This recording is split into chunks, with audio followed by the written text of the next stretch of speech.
Hello everyone, আজ আমি সম্প্রতি মুক্তিপ্রাপ্ত নেটফ্লিক্সের বহু জনপ্রিয় একটি ওয়েব সিরিজ এক্সপ্লেইন করতে যাচ্ছি, যেটির নাম হচ্ছে মাই ডেমন। গল্পের শুরুতেই আমরা একটি মেয়েকে দৌড়তে দেখতে পাই। এই মেয়েটি হচ্ছে পুরো ড্রামাটির হিরোইন, যার নাম ছিল দহি। তো দহি দৌড়ানোর সময় বলছিল কেউ কি নেই যে আমাকে সাহায্য করবে। তখনই হঠাৎ সামনে দেখা যায় কেউ একজন তার দিকে এগিয়ে আসছে। এরপর দৃশ্য পরিবর্তন হয়ে আমাদেরকে 200 বছর পূর্বের দৃশ্য দেখানো হয়, যেখানে একটি গ্রামে সকলে মিলে সৃষ্টিকর্তার সামনে প্রার্থনা করছিল। তারা বলছিল, আমাদের সকলকে ডেমনদের হাত থেকে রক্ষা করুন।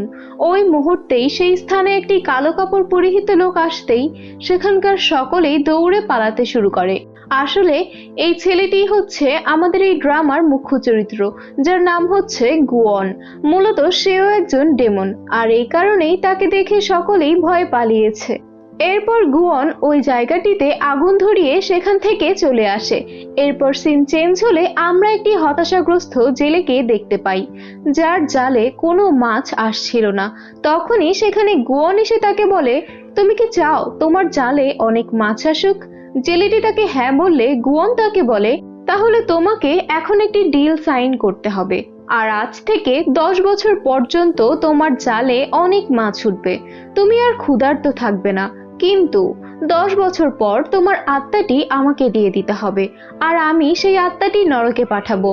এই কথা শুনে লোকটি বলে, নরকে যাওয়ার থেকে ক্ষুধার্ত থাকার কষ্টটা আমার কাছে অনেক বেশি।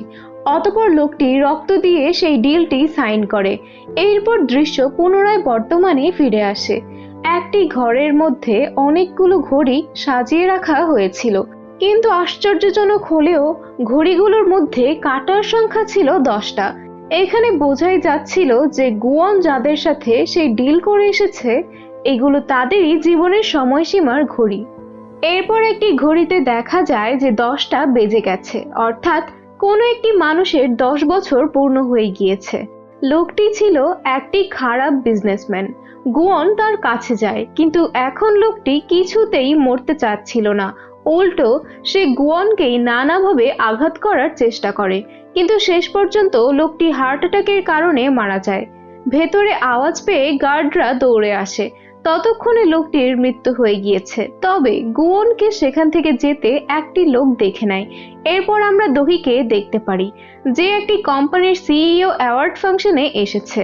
তাকে দেখে একটি লোক ওয়েট্রেস ভেবে তার সাথে ফ্লার্ট করে এবং তাকে একটি কার্ড দেয়। সেই সাথে এটিও বলে, যদি তোমার কখনো কাজের প্রয়োজন হয় তাহলে আমার সাথে যোগাযোগ করো। কিন্তু এর কিছুক্ষণ পরেই যখন দহি এখানকার বেস্ট সিইওর অ্যাওয়ার্ড পায়, তখন সেই লোকটি ভীষণ লজ্জায় পড়ে যায়। তো একদিন দহি দেখতে পায় যে কেউ একজন তার কোম্পানির সম্পর্কে নেগেটিভ কথা রটাচ্ছে। অতঃপর সে তার সেক্রেটারিকে বলে যে এই কাজটি কার সেটি যেন সে তাড়াতাড়ি খুঁজে বের করে। তখনই তার কাছে একটি কল আসে। যে কল করেছিল তার নাম হচ্ছে ম্যাডাম জু। আসলে ম্যাডাম জু দহিকে ছোটবেলায় দত্তক নিয়ে লালন পালন করেছে। তো ম্যাডাম জু এখন দহিকে বলে, তোমাকে একটি ব্লাইন্ড ডেটে যেতে হবে, তুমি যদি না যাও তাহলে আমিও আমার অপারেশন করাবো না। কি আর করার, বাধ্য হয়ে দহি এই ডেটে আসতে রাজি হয়। রেস্টুরেন্টে এসে দহি জানতে পারে কেউ একজনই সম্পূর্ণ রেস্টুরেন্টটিকেই বুক করে নিয়েছে। দহি ভাবতে থাকে হয়তো যে লোকটির সাথে সে এখানে ব্লাইন্ড ডেটে এসেছে, এই কাজটি হয়তো তারই। অতঃপর দহি সেখানে গিয়েই বলতে থাকে যে সে এখন বিয়ে করতে চায় না।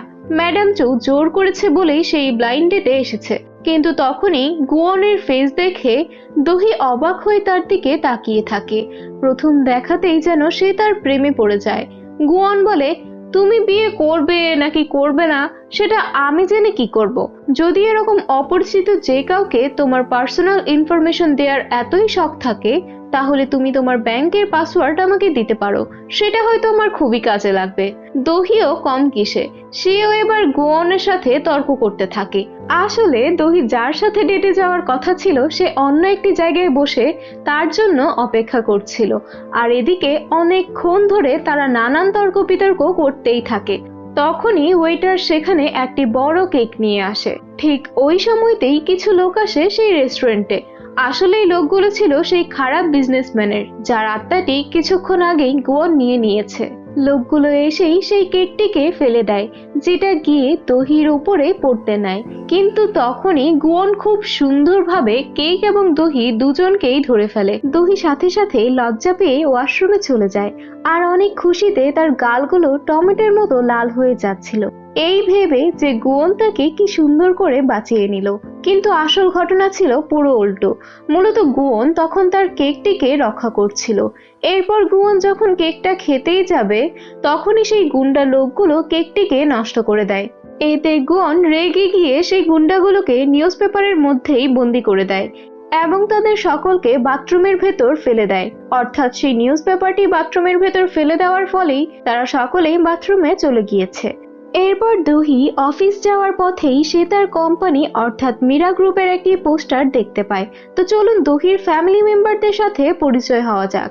এই মহিলাটি হচ্ছে ম্যাডাম জু, যেই মীরা গ্রুপের প্রধান মালিক। তার বড় ছেলের নাম হচ্ছে নো সিয়কমিন আর স্ত্রী কিম সেরা। তাদের ছেলের নাম হচ্ছে ডগিয়ং। ম্যাডাম জু এর মেয়ের নাম নো সোয়ান। এই হচ্ছে ম্যাডাম জু এর ভাইয়ের ছেলে শেকুন। আর এটা আমাদের হিরোইন দহি। দহি এই পরিবারের কোনো সদস্য না হলেও ম্যাডাম জু সবচেয়ে বেশি তাকেই ভালোবাসতো। তো এরপর দহি জানতে পারে ম্যাডাম জু যে ছেলেটির সাথে তাকে ডেটে যেতে বলেছিল, সেই ছেলেটি অন্য কেউ ছিল। মানে দহি ভুল করে অন্য রেস্টুরেন্টে চলে গিয়েছিল। এরপর দহি সমুদ্রের কিনারায় যায় কিছুটা সময় কাটানোর জন্য। সেখানে অন্য বাচ্চাদের তাদের বাবা মায়ের সাথে খেলতে দেখে তার নিজের বাবা মায়ের কথা মনে পড়ে যায়। এরপর অনেক রাত হয়ে গেলে সে একটি ক্যাব ডাকে বাসায় যাওয়ার জন্য, কিন্তু দেখা যায় সেই লোকটি আসল ড্রাইভার ছিল না, কারণ আসল ড্রাইভারকে এই লোকটি হত্যা করেছে। এবং এরপর সে আরো একটি লোককে হত্যা করে যে দহিকে কিছু ইনফরমেশন দিতে চাইছিল। অতঃপর গাড়িতে থাকা সেই কিলার যখন দহির উপর আক্রমণ করতেই যাবে, তখনই দহি কোনো মতে সেই গাড়ি থেকে বের হয়েই দৌড়াতে শুরু করে। আর এই দৃশ্যটি আমরা এপিসোডের শুরুতেই দেখেছিলাম। এরপর দহি তার সামনে গুয়নকে আসতে দেখে, তার কাছে সাহায্য চায়। গুয়ন বলে, আমি তোমাকে সাহায্য করতে পারি, কিন্তু এর আগে তোমাকে একটি ডিলে সাইন করতে হবে। দহি এতে রাজি হয়, কিন্তু সাইন করার পূর্বেই লোকটি তাদের উপর অ্যাটাক করতে আসলে গুয়ন তাকে মারতে যায়।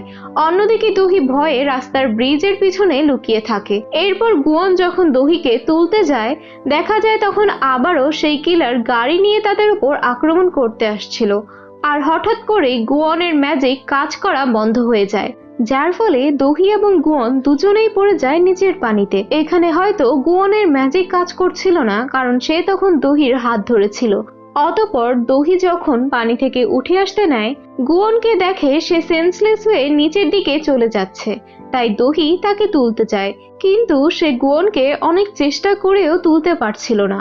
তখনই দেখা যায় গুয়নের হাতের একটি ক্রস চিহ্ন জ্বলে ওঠে, আর সেটি দহির হাতে ট্রান্সফার হয়ে যায়। এরপর দহিও পানিতেই অজ্ঞান হয়ে যায়। কিছুক্ষণ পরেই দহির জ্ঞান ফিরলে সে দেখতে পায় সে ডাঙায় রয়েছে এবং গুয়ন পেছনেই দাঁড়িয়ে আছে। গুয়ন লক্ষ্য করে তার হাতের ক্রস চিহ্নটি গায়েব হয়ে সেটি এখন দহির হাতে ট্রান্সফার হয়ে গিয়েছে। অর্থাৎ এই চিহ্নের মাধ্যমে গুয়নের সব রকম পাওয়ার এখন দহির মধ্যে চলে গিয়েছে।